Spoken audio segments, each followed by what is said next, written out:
মাত্র 10 মিনিটে chicken fry বা পাকোড়া, এর চেয়ে সহজ আর মজার রেসিপি আর কোনোটা হতেই পারে না। আসসালামু আলাইকুম everyone, welcome back to my channel. একদম ডিফারেন্ট ওয়েতে আর সহজভাবে চিকেন ফ্রাই রেসিপি আপনাদের সাথে শেয়ার করব। এই চিকেন ফ্রাই দেখতে যতটা সুন্দর, খেতে তার চেয়েও অনেক বেশি মজার। ওপর থেকে ক্রিস্পি, ভেতরে জুসি। একবার তৈরি করলে বারবার তৈরি করে খেতেই চাইবেন। বিকেলের নাস্তায় বা বাচ্চাদের টিফিনে খুব সহজে মাত্র 10 মিনিটে এই রেসিপিটি তৈরি করে দিতে পারেন। তাহলে আর কথা না বাড়িয়ে চলে যাচ্ছি মূল রেসিপিতে। চিকেন ফ্রাই বা পাকোড়া তৈরির জন্য প্রথমেই মুরগির বুকের হাড় ছাড়া মাংস নিয়েছি প্রায় 400 গ্রামের মতো। আর এই মাংসগুলো ঠিক এইভাবে কিউব করে কেটে নিয়েছি। একেবারে ছোটও না, আবার একেবারে বড়ও না। আপনারা আপনাদের পছন্দ অনুযায়ী কেটে নিতে পারেন। এখন এর সাথে অ্যাড করছি একটা ডিম, হাফ চা চামচ পরিমাণ আদা রসুন বাটা, একসাথে 1/4 চা চামচ পরিমাণ জিরা বাটা। এবার এর সাথে অ্যাড করছি 1 চা চামচ পরিমাণ লাল মরিচের গুঁড়া, হলুদ, ধনিয়া, গরম মশলার গুঁড়া, কালো গোলমরিচের গুঁড়া হাফ চা চামচ করে, স্বাদ মতো লবণ, 1 টেবিল চামচ পরিমাণ সয়া সস। সয়া সস দেওয়ার পর লবণ অবশ্যই পরিমাণ বুঝে দিতে হবে, কারণ সয়া সসে অনেকটা লবণ দেওয়াই থাকে।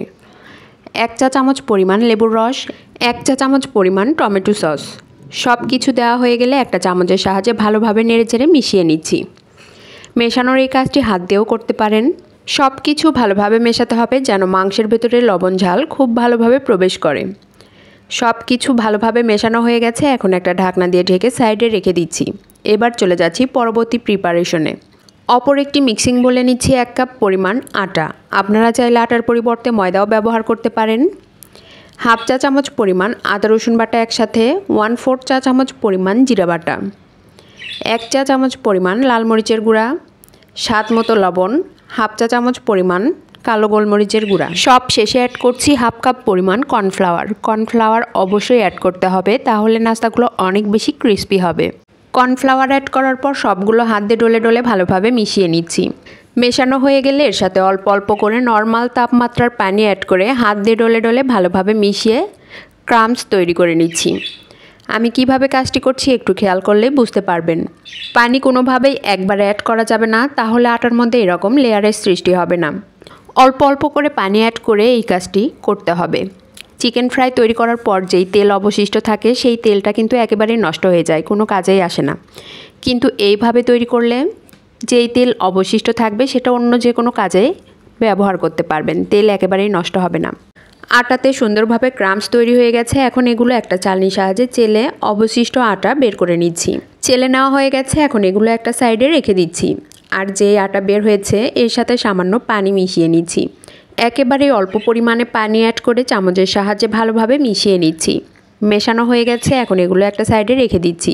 এবার আগে থেকে রেডি করে রাখা মাংস আবারও হাত দিয়ে ভালোভাবে নেড়েচেড়ে মিশিয়ে নিচ্ছি। মেশানো হয়ে গেলে এবার মাংসগুলো একটা প্লেটে আলাদা করে নিচ্ছি।